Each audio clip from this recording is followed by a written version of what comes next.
افغانستان میں تعینات پاکستان کے سفیر منصور احمد خان نے ٹویٹ کرتے ہوئے بتایا کہ وزیر اعظم شہباز شریف کی ہدایت پر NDMA کی جانب سے پاکستان نے ریلیف کے سامان پر مشتمل آج پہلا C-130 افغانستان روانہ کیا ہے۔ سفیر منصور احمد خان نے کہا، آنے والے دنوں میں مزید امدادی اشیاء پر مشتمل پاکستان ایئر فورس کا ایک اور طیارہ C-130 بھیجے جانے کا امکان ہے۔ امدادی سامان مزار شریف میں افغان ڈیزاسٹر ریلیف تنظیموں کو ہمارے ناظم الامور کی طرف سے دیا جائے گا۔ سامان میں حالیہ سیلاب سے متاثرہ لوگوں کے لیے خیموں، کھانے پینے کی اشیاء اور ادویات شامل ہیں۔ انہوں نے کہا، وزیر اعظم شہباز شریف کی ہدایت پر افغانستان میں سیلاب متاثرین کے لیے پاکستان کی طرف سے امدادی اشیاء کی پہلی کھیپ پاکستان ایئر فورس کے خصوصی طیارے کے ذریعے آج افغانستان پہنچا دی گئی ہے۔ امدادی اشیاء میں 100 خیمے، 2 ٹن آٹا، 1 ٹن چاول، 450 کلو چینی شامل ہے۔ امدادی اشیاء کی دوسری کھیپ 9 مئی کو روانہ ہوگی۔ دوسری جانب وزیر اعظم شہباز شریف نے کہا، افغانستان میں سیلاب زدگان کی امداد کے لیے پاکستان ہر ممکن کوشش کرے گا۔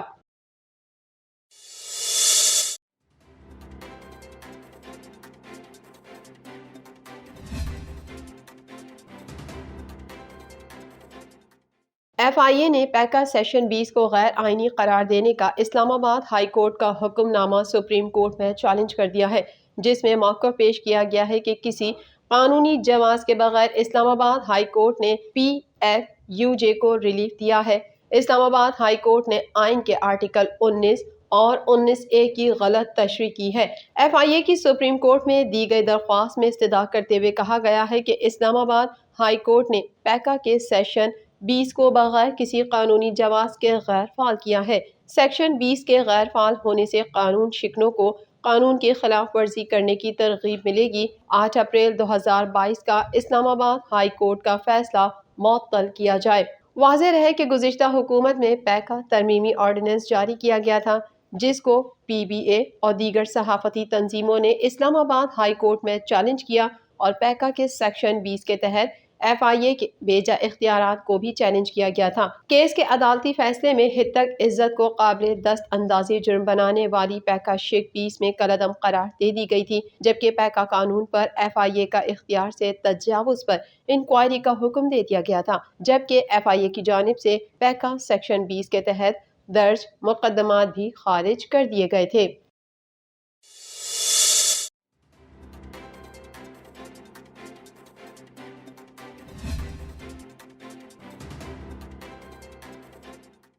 وفاقی وزیر داخلہ رانا ثناء اللہ نے صوبائی دارالحکومت لاہور میں میڈیا سے گفتگو کرتے ہوئے کہا کہ عمران خان فرح گوگی کے وکیل بنے ہوئے ہیں۔ عمران خان نے ایمنسٹی اسکیم بھی فرح گوگی کے لیے رکھی تھی۔ گوگی پر الزامات کی انکوائری ہو رہی ہے، اس کے بعد کارروائی کی جائے گی۔ اسے بیرون ملک سے ریڈ وارنٹ کے ذریعے بھی واپس لانا پڑا تو لائیں گے۔ عثمان بزدار تو صرف نام کا وزیر اعلیٰ تھا، اصل میں تو فرح گوگی تھی۔ رانا ثناء اللہ نے کہا کہ عمران خان لوگوں اور کارکنوں کو گمراہ کر رہے ہیں، انہیں بدتمیزی سکھا رہے ہیں۔ میں عمران خان کو آخری دفعہ کہنا چاہتا ہوں کہ اگر تم اس طرح کی حرکات سے باز نہ آئے تو جو تم کرو گے اس کا سامنا تم لوگوں کو بھی کرنا پڑے گا۔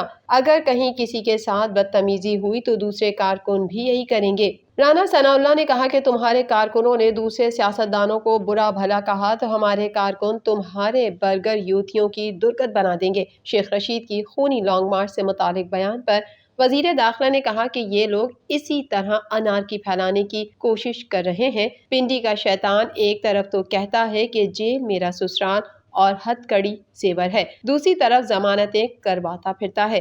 اس نے ہائی کورٹ سے ضمانت کیوں کروائی؟ تم کہتے ہو لانگ مارچ خونی ہوگا، اگر تم نے اپنا بیان واپس نہیں لیا، اس پر معذرت نہ کی اور اسے پرامن لانگ مارچ نہ کہا تو میں تمہیں گھر سے نکلنے نہیں دوں گا۔ حکومت کو یقین دہانی کراؤ کہ لانگ مارچ پرامن ہوگا۔